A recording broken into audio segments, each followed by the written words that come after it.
ბათუმის მერობისთვის მეორე ტურში გადასული ქართული ოცნების კანდიდატი გიორგი ერმაკოვი დებატებში კონკურენტს ნაციონალური მოძრაობის მერობის კანდიდატს გიორგი დიასამიძეს იწვევს. ერმაკოვი 7 ივლისის შემდეგ მზადყოფნას გამოთქვამს ნებისმიერ ეთერში გამართოს დებატები კონკურენტთან და საზოგადოებას მიაწოდოს ინფორმაცია საარჩევნო პროგრამის ხედვებისა და პოზიციების შესახებ. ერმაკოვთან დებატებზე მზადყოფნას გიორგი დიასამიძეც გამოთქვამს.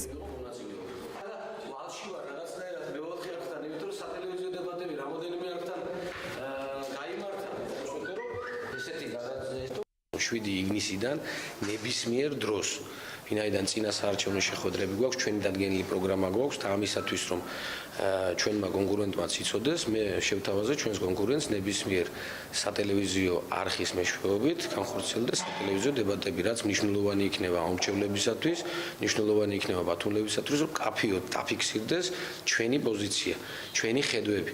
მზადვარ ნებისმიერ დროს ხვალზე,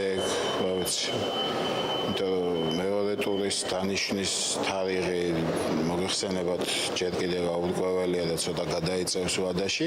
ნებისმიერ დროს მე მზად ვარ პირდაპირ ჩვეულებრივი დებატებისთვის დიდი სიამოვნებით.